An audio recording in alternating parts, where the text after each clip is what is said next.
Praise the Lord. இந்த நாளிலே பரலோக அரசாங்கத்தை குறித்து நம்ம பார்த்து கொண்டிருக்கிறோம். பரலோகத்தில் உள்ள தூதர்களை வைத்து தேவன் காரியங்களை செய்து வருகிறார் என்பதை நம்ம அறிந்திருக்கிறோம். ஆனால் நம்ம ஒன்றை புரிந்து கொள்ள வேண்டும் என்னென்று சொன்னால், இந்த தூதர்களுடைய அதிகாரங்கள், தூதர்களுடைய வல்லமைகள், தூதர்களுடைய சாயல்கள், தூதர்களுடைய அவங்களை வர்ணிக்கிற அந்த அழகுகள். இப்போ நம்ம கேருப்பா என்று சொல்லி பார்க்கும்போது லூசிஃபரெல்லாம் நம்ம எசேக்கியேல் 28ஆம் அதிகாரத்தில் ரொம்ப அழகாக அவனுடைய அழகை வர்ணித்திருப்பாங்க. அப்படிப்பட்ட அந்த ஏஞ்சர்களுடைய அழகுகள், அவனுடைய காரியங்களெல்லாம் நம்மால் புரிந்து கொள்ள முடியாது பாருங்கள். அது பயங்கரமான ஒரு வல்லமைகளை கொண்டது தான் அந்த தூதர்கள். நம்ம சாதாரணமாக இப்போ பேசுகிறது போல், இந்த உலகத்தில் நடக்கிற அரசியலை போல், உலகத்தில் உள்ள எம்எல்ஏக்கள் எம்பிக்கள் செய்கிற அந்த காரியத்தை போல், அப்படி மனிதர்களைப் போல இல்லை. தேவ தூதர்கள் பயங்கரமான பராக்கிரமம், பயங்கரமான வல்லமை. அப்படித்தான் தேவன் அவர்களை படைத்திருந்தார். நம்ம அதை அறியும் போது சாதாரணமாக நம்ம அதை அறிந்து கொள்ளக்கூடாது. நம்ம தூதர்களை குறித்து பார்க்கும்போது சொன்னீங்கன்னா, ஒரு தூதன் 1,80,000 கொன்று போட்டான்னு சொல்லி பார்க்குறோம். அது நம்ம பூமியிலே ஜனங்களுக்காக உதவி செய்கிற அந்த தூதர்கள்.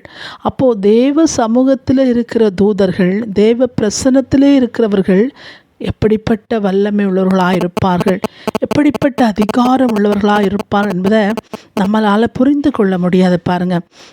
அது மாத்திரமல்ல, பார்த்திங்கன்னா அந்த தூதர்கள் செய்கிற அந்த காரியங்களை நம்ம கண்ணால் பார்க்க முடியாது, அதை யூகிக்கவே முடியாது. நம்ம அதை அவுட்லைனாக நம்ம வேணால் அதை பார்த்துக்கலாம், அவ்வளோதான். நம்ம காணலாம் எப்படி காரியங்கள் நடக்குது என்பதை நம்ம அறிந்து கொள்ளலாம். ஆனால் உள்ளான காரியங்கள், அவங்களுடைய தூதர்களுக்குள்ள அதிகாரங்கள், வல்லமைகளை நம்ம நினைத்து பார்ப்பது போல உள்ளதல்ல. அவர்களுடைய வேகமெல்லாம் பார்த்திங்கன்னா மின்னல் வேகத்தில் இருக்குமா. ஒரு காரியத்தை அவர்களுக்கு செய்வதற்கு தேவனுடைய கட்டளை பிறப்பித்தால் மின்னல் வேகத்தில் தான் அந்த காரியங்கள்லாம் அது நடக்கும் என்று சொல்லப்பட்டிருக்கிறது. நம்ம இந்த காரியம் நம் கண்களால் காண முடியாது, காணாத உலகத்தில் நடக்கிற ஒரு காரியமாய் தூதர்களுடைய காரியங்கள் நடக்கிறது. நம்மளால் யோசிக்க முடியாது என்று சொன்னேன். அது மாத்திரம் பார்த்திங்கன்னா, நம்ம தேவனை ஒருவரும் பார்க்க முடியாது. ஆனால் மனிதர் பார்க்கும்படியாக தேவன் மனுஷ சாயலாய் பூமிக்கு வந்தார் என்று சொல்லி நம்ம பார்த்தோம் அல்லவா. அதே போல் இந்த தூதர்களெல்லாம் நம்ம பார்க்க முடியாது. அந்த தூதர்களுடைய காரியங்களை நம்ம புஸ்தகங்களிலே, வேதத்திலே பலவிதமான தேவதூதர்களை பற்றி எழுதப்பட்ட புஸ்தகங்களிலே வாசிக்கும் போது அதனுடைய இரகசியங்களை நாம் அறிந்து கொள்ளத்தக்கவாய் மட்டும்தான் அதை அறிந்து கொள்ள முடியும்.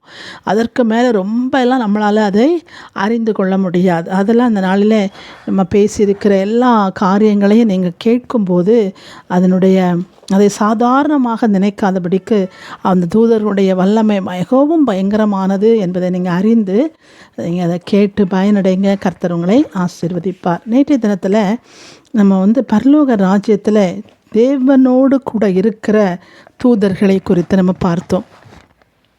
தேவனுக்குடைய காரியங்களை, பரலோக ராஜ்யத்துக்கு அடுத்த காரியங்களை செய்யும்படியாக சேராபீன்கள், கேருபீன்கள், சக்கரங்கள் அங்கே இருக்கிறது. அவைகள் தேவன் எங்கெல்லாம் சொல்கிறாரோ, தேவனுடைய பிரசன்னம் எங்கெல்லாம் செல்கிறதோ, தேவனுடைய ஆவி எங்கெல்லாம் செல்கிறதோ அங்கெல்லாம் அவருடைய காரியங்களை செய்வது, அந்த தேவ மகிமையை பாதுகாப்பது, தேவ பிரசன்னத்தை பாதுகாப்பது, இது தான் கேருபீன்களுடைய வேலைகள் என்றும் சக்கரத்தின் வேலை என்றும். சேராபீன்கள் எப்போதும் அவரை துதித்து கொண்டிருப்பார்கள். தேவன் யாரிடத்திலே போய் பேச வேண்டும் என்று சொல்கிறாரோ, இப்போ ஏசா நாவலே அக்கினியை வைக்கிறது சேராபீன் தான். இப்படிப்பட்ட காரியங்களை தேவன் சொல்லும்போது அதை செய்யத்தக்க ஒரு அதிகாரம் உள்ளவர்களாய் அவர்கள் இருக்கிறார்கள் என்று சொல்லி பார்த்தோம். இன்றைக்கு பார்த்திங்கன்னா, நம்ம ஏற்கனவே சொன்னது போல வான மண்டலத்தில் இருக்கிற தூதர்களுடைய அதிகாரங்கள் என்பதை நாம் பார்க்க போகிறோம். நம்ம வானமண்டலத்தில் தூதருடைய அதிகாரத்தை கர்த்தத்துவம், வல்லமை, அதிகாரங்கள் என்று சொல்லி பார்த்தோம். பார்த்திங்களா, கர்த்தத்துவங்கள், வல்லமைகள், அதிகாரங்கள். இப்போ நம்ம எபேசியர் 1ஆம் அதிகாரம் 20ஆம் வசனத்தை வாசித்தோம்னா, எல்லா துரைத்தனங்களத்திற்கும் அதிகாரத்திற்கும் வல்லமைக்கும் கர்த்தத்துவக்கும் இம்மையில் மாத்திரமல்ல மறுமையிலும் பேர் பெற்றிருக்கும் எல்லா நாமத்திற்கும் மேலாய் அவர் உயர்ந்திருக்கத்தக்கதாக என்று சொல்லி பார்க்கிறோம். அப்போ இந்த உலகத்தில் உள்ள மனிதர்களுடைய நாமத்துக்கு மேலாய் பூமியில் இருக்கிற வானமண்டலத்தில் இருக்கிற வானத்தில் இருக்கிற எல்லா தூதர்களுக்கும் மேலாய் தேவனுடைய நாமம் உயரமாக இருக்க வேண்டும் என்று சொல்லி தான் பிதாவுடைய சித்தமாக இருந்தது. அதைத்தான் இங்கே என்ன எழுதுகிறாருன்னா, அந்த 20வது வசனம், எல்லா துரைத்தனங்கள் அதிகாரங்கள் வல்லமைகள் கர்த்தத்துவங்கள், இதெல்லாம் பார்த்திங்கன்னா தூதர்கள் அங்கே தேவன் அவருடைய படைப்புகளை ஆளும்படியாக வைத்திருக்கிற அந்த அதிகாரங்களுக்கெல்லாம் மேலாய் அவருடைய நாமத்தை தேவன் உயர்த்தினார் என்று சொல்லி இந்த வசனம் சொல்கிறது. அப்படி என்று சொன்னால் இந்த கர்த்தத்துவம் என்பது என்ன என்று சொல்லி நம்ம பார்க்க போகிறோம். பார்த்திங்கன்னா ஏற்கனவே நான் சொல்லியிருக்கிறேன், நம்ம இதில் என்ன தியானிக்கிறோம் அப்படின்னா அவர்களுடைய வேலைகள் என்ன, அது மட்டும் தான் நம்ம தியானித்திருக்கிறோம். முழுமையாய் நம்மளால் தியானிக்க முடியாது, அது மிகவும் பயங்கரமாக இருக்கும். அப்போ இதில் நம்ம வேலைகளை மட்டும்தான் நம்ம பார்க்க போகிறோம். அப்போ வானமண்டலத்தில் வைக்கப்பட்டிருக்கிற அந்த கர்த்தத்துவம் செய்கிற அந்த ஆவிகள் அந்த தூதர்களுடைய வேலை என்ன, கர்த்தத்துவ தூதர்களுடைய வேலைகள் என்ன என்று சொல்லி பார்த்தால், அந்த ஃபஸ்ட்டு இருக்கிற 3 பேர் இருக்காங்க இல்லையா, சேராபீன்கள் கேருபீன்கள் சக்கரங்கள், அவங்கள தவிர அதற்கு கீழே இருக்கிற கர்த்தத்துவத்தின் தூதர்கள், வல்லமையின் தூதர்கள், அதிகாரத்தின் தூதர்கள், அதன் பிறகு 3 நம்ம பூமியில் உள்ள காரியங்களை சொன்னோம். அது வல்லமைகள். அந்த 3வது காரியம் துரைத்தனம்தான் தேசங்களுக்கு மேலே இருக்கிற அதிகாரம், ஆர்க்கேஞ்சல்ஸ். அதுக்கப்புறம் பார்த்தீங்கன்னா கோடான கோடி தூதர்கள். இப்படிப்பட்ட திரளான தூதர்கள் இருக்கிறாங்க பாருங்கள். அவருக்கு அந்த பிதாவுக்கு அடுத்த காரியங்களிலே இருக்கிற எல்லா தூதர்களுக்கும் தேவனிடத்திலிருந்து காரியங்களை கேட்டு சொல்லுவதுதான் இந்த கர்த்தத்துவம் செய்கிற தூதர்களுடைய வேலை. அதாவது ஒரு அதிகாரத்தில் ஒரு மேனேஜர் இருக்காருன்னா அந்த மேனேஜர் சொல்கிறத கேட்டு மற்ற இங்கே இருக்கிற எல்லா ஆஃபீஸர்ஸுக்கும் சொல்கிறாங்க பாருங்கள், இன்ஸ்ட்ரக்ஷன் கொடுப்பது, அது மட்டும் சூப்பர்வைஸ் பண்ணுவது, அவர்கிட்டத்தில் கேட்டு மற்ற எல்லாருக்கும் இந்தந்த காரியங்களை பிரித்து கொடுப்பது, இதை நீங்கள் அப்படி செய்யணும், இதை இப்படி பண்ணணும்னு சொல்கிறாங்க இல்லையா. இந்த மாதிரி ஒரு காரியத்தை செய்வது தான் அந்த கர்த்தத்துவ ஏஞ்சல்ஸுடைய அதிகாரங்கள் என்பதை நமக்கு பார்க்கலாம். இது வேதத்தில் இதெல்லாம் இல்லை, வேறு தனிப்பட்ட தூதர்களுடைய புஸ்தகங்களிலிருந்து எடுத்து தான் நம்ம இதை உங்களுக்கு சொல்லி கொடுக்குறேன். அப்போ பார்த்திங்கன்னா இந்த கர்த்தத்துவம் சொல்கிற அந்த ஏஞ்சல்ஸ் ஒன்று கிடையாது. ஒவ்வொரு ஆவிகளிடத்திலும் ஏராளமான கோடிக்கணக்கான தூதர்கள் அவங்க பின்னாக வேலை செய்து கொண்டிருக்கிறாங்க. நம்ம ஒரு ஆள் 2 பேர் என்று சொல்லி நம்ம பார்த்து விடக்கூடாது. பாருங்கள், உலகத்தில் உள்ள இவ்வளோ மக்கள் இத்தனை கோடி இருக்காங்க பாருங்கள், அதை விடவும் அதிகமாய் தூதர்கள் உண்டு. அப்போ அந்த கர்த்தத்துவத்தின் தூதர்களுடைய பணிகள் என்ன என்று சொன்னால், அவருக்கும் கீழே இருக்கிற இத்தனை கோடான கோடி தூதர்களுக்கும் தேவனிடத்திலிருந்து இன்ஸ்ட்ரக்ஷன் வாங்கி அவர் யாருக்கு என்ன சொல்கிறாரோ அதை தேவனிடத்திலிருந்து பெற்று மற்றவர்களுக்கு அந்த காரியத்தை செய்யும்படியாய் கட்டளையிடுவது, அவங்க செய்கிறாங்களா என்பதை அவர் சூப்பர்வைசர் பண்ணுவது என்பதுதான் அந்த கர்த்தத்துவத்தின் தூதருக்கு வேலை. இப்போ இது நம்ம நாட்டு நடப்பு பிரகாரம் தான் நம்ம பேசுகிறோம், ஏன்னா நமக்கு புரியும்படியாக நம்ம இதை பேசுகிறோம். நீங்கள் இதை தூதர்கள் பரலோகத்தின் காரியமாக நீங்கள் தியானித்து கொள்ள வேண்டும். 2வது பார்த்திங்கன்னா வல்லமைகள் என்று சொல்லி பார்க்கிறோம். அந்த வல்லமைகள் எப்படிப்பட்டது என்று சொன்ன வல்லமையின் தூதர்கள். இந்த வல்லமைகளுக்கு கொடுக்கப்பட்ட அதிகாரம் என்ன என்று சொன்னால், வானமண்டலத்தில் உள்ள எல்லா கிரகங்களின் செயல்பாட்டின் இயக்கத்தை அறிந்து கொள்வது. வானமண்டலத்தில் வைக்கப்பட்டிருக்கிற கோடிக்கணக்கான கோள்கள், பிளானட்ஸ்கள், கேலக்சிகள், சூரியன், சந்திர நட்சத்திரங்கள், இப்படி நம்ம எண்ண முடியாத கிரகங்கள் வானத்திலே வைத்திருக்கிறார் தேவன். அந்த கிரகங்களை, வானமண்டலத்தில் உள்ள எல்லா கிரகங்களின் செயல்பாடுகளை கவனிப்பது தான் அந்த வல்லமையின் தூதரானவருக்கு கொடுக்கப்பட்ட ஒரு வேலை. இதை நம்ம யோசித்து பார்க்கணும். பாருங்கள், நம்ம நினைக்கிறோம் சூரியன் இது போட்டு ஓடுது, சந்திரன் இது அதுபடி நடக்குது அப்படிலாம் நான் நினைக்கிறோம். ஆனால் அது சரியாய் செயல்பட, அது சரியாய் நடக்க அங்கே தூதர்கள் வைக்கப்பட்டிருக்கிறாங்க. அப்போ அதே போல் நான் ஏற்கனவே சொன்னது போல் தேவன் எப்படி வைத்திருக்கிறாரோ அதே போல் சாத்தானும் அவனுடைய தூதர்களை அங்கே நியமித்திருக்கிறான். அவ்வளோ அதிகாரம். ஒரு கேரூப் இல்லையா, அவன் தேவனோடு இருந்தவன் அல்ல, அதே போல் அதிகாரத்தை தேவன் அவனுக்கு கொடுத்து விட்டார். முதலாவது படைக்கும் போதே அப்படி இருந்தனால தேவனுக்கு எதிராக அந்த காரியங்களை அவன் செய்து வருகிறான். அப்போ அந்த வல்லமைகளுடைய காரியங்களை, வல்லமை உள்ள தூதருடைய காரியங்கள் என்னென்னா, வானமண்டலத்தில் உள்ள எல்லா கிரகங்களின் செயல்பாட்டை கவனிப்பது. அது மாத்திரமல்ல, அங்குள்ள எலிமெண்ட்ஸ் அப்படின்னு சொன்னான்னா அது வந்து இந்த என்ன சொல்கிறது, இந்த ஹைட்ரஜன், ஆக்சிஜன், நைட்ரஜன், கார்பன், இந்த மாதிரி இது இருக்குல்ல, அது கரெக்டாக எனக்கு அந்த பேர் திரவங்கள் ஒன்று இருக்குது, இதை திடப்பொருள் இது சொல்கிறாங்களே, அது என்ன ஹைட்ரஜன்ஸ் எல்லாம் இருக்குல்ல, அந்த மாதிரி ஒரு காரியங்களை எலிமெண்ட்ஸ் அப்படின்னு சொல்கிறாங்க. வாயுக்கள், அந்த வாயுக்களை வந்து கண்ட்ரோல் பண்ணி வைப்பது, அதை கவனிப்பது. அதில் ஒரு பொட்டு மற்றதை காட்டிலும் அதிகமாய் செயல்பட்டால் கிரகங்கள் ஒன்றும் செயல்பட முடியாது, பூமி செயல்பட முடியாது, மனிதர்கள் வாழ முடியாது. அப்படித்தான் தேவன் உலகத்தை படைச்சிருக்கார் பாருங்க. இவங்க எல்லாம் வந்து அங்கே இருக்கிற, நம்ம நினச்சிட்ருக்கோம் இதெல்லாம் ஏதோ வருது, ஏதோ போகுது அப்படின்னா, இது எல்லாமே தேவனால் உண்டாக்கப்பட்டது. அந்த தேவன் உண்டாக்கினவைகளை ஆளும்படியாக தூதர்களுக்கு அவர் கட்டளை கொடுத்திருக்கிறார். இவைகளை எல்லாம் பார்ப்பதற்கு தான் அந்த வல்லமையின் தூதரானவருக்கு அதிகாரம் கொடுக்கப்பட்டிருக்கிறது. அதில் மாத்திரமல்ல, சீசன்ஸ் அப்படின்னா மழைக்காலம், வெயில் காலம், குளிர்காலம், அவைகள் மாறி மாறி வருது பாருங்க. அவைகளை எல்லாம் கவனிப்பதற்கும் அதற்கு அதிகாரம். நான்காவது, இயற்கையில் உள்ள காரியங்களை, இயற்கைகளை, மலைகளை, குன்றுகளை, மரம் செடி கொடிகளை, புல் பூண்டுகளை, இப்படிப்பட்ட இயற்கையிலே தேவன் உண்டாக்கி வைத்திருக்கிற, பூமியில் இயற்கைகளை படைத்திருக்கார் அல்லவா, அந்த படைப்புகளை எல்லாம் கவனிக்கக்கூடிய அதிகாரம் அந்த வல்லமையின் தூதரானவருக்கு கொடுக்கப்பட்டிருக்கிறது. இப்படிப்பட்ட அதிகாரங்களை கொடுத்திருக்கிற தேவனுக்கு எகெயின்ஸ்டா மற்றவனும் இப்படிப்பட்ட காரியங்களுக்கெல்லாம் சாத்தானை வைத்திருக்கிறான். அப்போ இவங்க வந்து அந்த சூரியனை சந்திரனை காவாவிடில் சத்துருவான தள்ளி போடுவான், பூமி சின்னாபின்னமாகிவிடும். இந்த காரியங்களில் எதையாகிலும் தவறாய் ஒன்று சத்துரு செய்துவிட்டால் பூமியே அழிந்து போகும், வானமண்டலங்கள் அழிந்து போகும், கிரகங்கள் அழிந்து போகும்.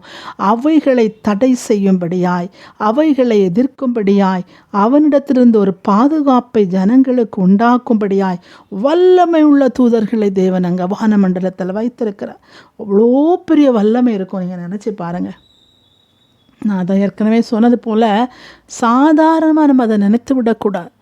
எவ்வளோ பெரிய வல்லமை இருக்கும். அங்கே இருக்கிற கிரகங்களையும், அங்கே இருக்கிற சீசன்ஸ்களையும், நேச்சர்ஸ்களையும், எலிமெண்ட்ஸ்களையும், கேலக்ஸி, அது இது காரியங்கள் சகலவற்றையும் ஒருவன் கூட இருக்கிறான் அதை நாசம் பண்ணும்படியாக. அப்போ அவைகளை நாசம் பண்ண விடாதபடிக்கு இவங்க எவ்வளோ கவனமாக இருக்கணும். அதில் நம்ம வாசித்தது போல் பார்த்திங்கன்னா, இந்த வாயுக்கள் இருக்கு இல்லையா, ஆக்சிஜன், ஹைட்ரஜன், நைட்ரஜன், கார்பன், இதெல்லாம் வந்து கலந்து பூமியில் இருக்குது பாருங்கள். வானத்தில் காற்று, அந்த எல்லாத்துல இருந்து அது கடந்து வருது பார்த்திங்களா, அவைகள் எல்லாம் பாதுகாக்கிறாங்களாம். அதில் ஒரு இன்ச்சு அது மாறினாலே எப்படியோ உலகம் மாறிப்போகும். மனிதர்கள் அதனால் குறைவற்று போவாங்க, கண்ணு தெரியாமல் காலு தெரியாமல் ஜனங்கள் அழிந்து போவாங்க. இப்படிப்பட்ட காரியங்கள் எல்லாம் அவங்களுக்கு தெரியும். அப்போ இவைகளை எல்லாவற்றையும் அந்த வல்லமையின் தூதன் பாதுகாக்கிறார்கள் என்று சொல்லி அங்கேயும் எத்தனையோ ஆயிரம் தூதர்கள் அவரோடு கூட இருந்து அந்த வானமண்டலத்தின் காரியங்களை செய்து கொண்டிருக்கிறார்கள். மூன்றாவது என்று சொன்னால் அதிகாரங்கள். அப்போ அந்த அதிகாரம் உள்ள தூதருடைய காரியங்கள் என்ன என்று சொன்னால், இந்த உலகத்தில் தேவன் படைத்த மொத்த காரியங்களையும் அழியாமல் காப்பது. இப்போ வந்து கடலை உண்டாக்கியிருக்கிறார் பாருங்கள். இந்த கடலை அழிக்காமல் காப்பது, இந்த கடலை வற்றி போகாமல் இருக்கும்படியாய் காப்பது, இயற்கையை அழிக்காமல் பார்ப்பது, இயற்கை கொண்டு ஜனங்களை அழிக்காமல் காப்பது. ஆனால் சத்துரு என்ன பண்ணுறான்? அநேக நேரங்களிலே மழையை கொண்டு வருகிறான், மலைகள் இடிகிறது, கடல் கொந்தளிக்கிறது, மழையினாலே உலகம் அழிகிறது. நம்ம நினச்சிட்ருக்கோம் இது தேவ கோபம் அப்படின்னு சொல்லி நினைக்கிறோம். ஆனால் தேவன் அப்படியல்ல, எல்லாரும் ரட்சிக்கப்படும்படிக்கு தேவன் பொறுமையாய் காத்திருக்கிறார். ஆனால் சத்ருவானவன் பாருங்க, அதே அந்த அதிகார தூதர்கள் பக்கத்தில் இவனும் செயலாற்றி கொண்டிருக்கிறான் அல்லவா. அவன் என்ன பண்ணுறான்னா இந்த இயற்கைக்கு எகெயின்ஸ்டாக சில காரியங்களை செய்கிறான். சுனாமியை கொண்டு விட்டுறது, புயலை கொண்டு விட்டுறது, இதெல்லாம் பண்ணும்போது பார்த்திங்கன்னா அங்கே அதை ஜனங்களை பாதுகாக்கும்படியாய் தூதர்கள் தாங்குகிறாங்க. அந்த அதிகாரத்தின் தூதர்கள் அவைகளை தடுக்கிறாங்க. அவைகளை தடுக்காமல் இருந்திருந்தால் ஒரு சுனாமியிலே நம்முடைய தேச உலகமே அழிந்திருக்கும். அதுதான் அந்த அதிகாரத்தின் தூதர்களுக்குரிய வல்லமை. அவன் பயங்கரமாக அந்த ஜனங்களை அழிக்கும்படி அவன் கிரியை செய்கிறான். அதில் கொஞ்சம் பாதிப்பு வருது, ஆனால் தூதர்கள் அதை தாங்குறபடினாலே மற்றவர்கள் பிழைத்து கொள்கிறாங்க. இப்படி உலகத்தை அழிக்கும்படியாய் நிறைய காரியங்களை, உலகத்தை அழிக்கும்படியாய் சத்துரு காரியங்களை செய்கிறான். பூமியை அழிக்கும்படியாய் செய்கிறான்.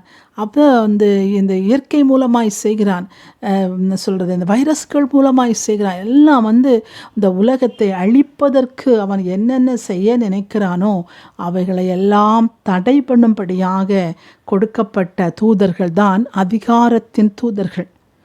அப்போ இந்த 3 தூதர்களும் வான மண்டலங்களில் உள்ள காரியங்களை செயல்படுத்துகிறவர்கள்.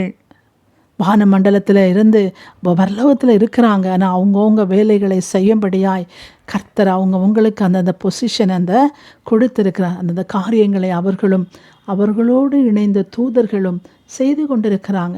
அவர்கள் காக்காதிருப்பார்களானால், சூரியனை சந்திரனை காக்காதிருப்பார்களானால் பூமி எப்பமோ போயிருக்கும் பாருங்க. அவங்க இயற்கைகளை காப்பாற்ற இருப்பார்களானால், இப்போ பார்த்திங்கன்னா அந்த வயல் நாட்டில் மழை சரிஞ்சு இதெல்லாம் விழுது பாருங்கள். அதே போல் ஒரு பெரிய இமயமலையே விழுந்துன்னா பூமி போயிடும். அதை காக்குறாங்க பாருங்கள். அழிக்கும்படியாய் ஒரு கூட்டம் இருக்குது, காக்கும்படியாய் ஒரு கூட்டம் இருக்குது. அந்த காக்கும்படியாய் வைத்திருக்கிறவர்கள் தான் அதிகாரம் உள்ள தூதர்கள் என்று சொல்லி நம்ம பார்க்குறோம். அப்போ இந்த நாளில் நம்ம 3 காரியத்தை பார்க்கிறோம்: கர்த்தத்துவம், வல்லமைகள், அதிகாரங்கள்.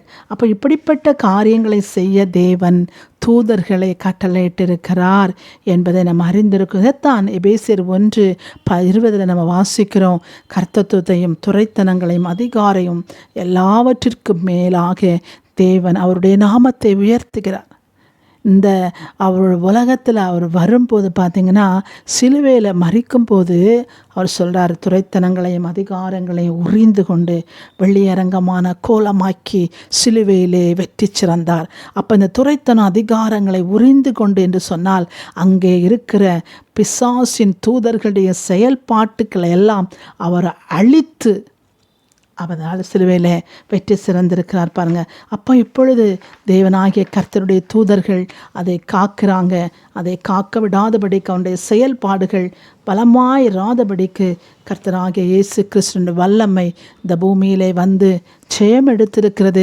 பூமியிலே எப்படி கொஞ்சம் வல்லமையினால் அவன் முழுமையாய் சங்கரிக்கப்படாதபடினால கொஞ்சம் கொஞ்சமாக அங்கங்கையா அப்படி ஜனங்களை பயமாக்கி கொண்டிருக்கிறான். அது சீக்கிரத்திலே கர்த்தராகிய இயேசு கிறிஸ்து இந்த பூமிக்கு வருவார். அவனை முழுமையாய் சங்கரிப்பார். நம்ம முழுவதையும், தேசம் உலகம் முழுவதையும் அவருடைய பரலோக ராஜ்யத்திற்கு கூட்டி சேர்ப்பார். அதற்காகத்தான் தேவன் இதெல்லாம் நமக்கு சொல்லிக் கொடுக்கிறார் பாருங்கள். நம்ம தேவ பிள்ளைகளாகிய நாம் இதே போல் நாமும் தேவனோடு கூட இருக்க போகிறோம். அவருடைய அந்த இப்படிப்பட்ட தூதர்களை அழிக்கிற தூதர்களை நியாயம் தீர்க்கிறவர்களாய் அவருடைய ராஜ்யத்தில் நம்ம நியாயாதிபதிகளாய் அமரப்போகிறோம். அதற்காகத்தான் நம்ம இவ்வளோ பிரயாசப்படுறோம் பாருங்கள். அவருடைய சமூகத்தில் கடந்து வரப்போகிற கர்த்தராகிய இயேசு கிறிஸ்துவை நோக்கி பார்த்து அவர் நமக்கு நல்லவர். எந்த சூழ்நிலையிலும் நம்மளை தள்ளாத தேவன் அவர். எந்த சூழ்நிலையில் நான் இருந்தாலும் அப்பா என்னை காப்பாற்றுவார், அவர் என்னை நடத்துவார் என்று சொல்கிற அந்த உள்ள வார்த்தைகள் நம்முடைய வாழ்க்கையில் இன்னும் தேவனை கிட்டி சேர செய்யும். கர்த்தர் உங்களை ஆசீர்வதிப்பாராக. இந்த நாளில் நம்ம 3 காரியங்களை விரைவாய் பார்த்திருக்கிறோம். மறுபடியும் சொல்கிறேன், தூதர்களுடைய வல்லமைகளை நம் பேசுகிற பிரகாரமாக நம்ம அதை எடுத்துக்கொள்ளாதபடி அதனுடைய வல்லமைகள் மிகவும் மேலானது, யாராலும் கண்கொண்டு காண முடியாது, யாரும் அறிந்து கொள்ள முடியாதது. அப்படிப்பட்ட வல்லமைகள் உள்ளவைகளை தேவன் நமக்காக வைத்திருக்கிறார் என்று சொல்லி நாம் கர்த்தருக்கு நன்றி சொல்வோம். கர்த்தர் உங்களை ஆசீர்வதிப்பாராக. ஆமேன்.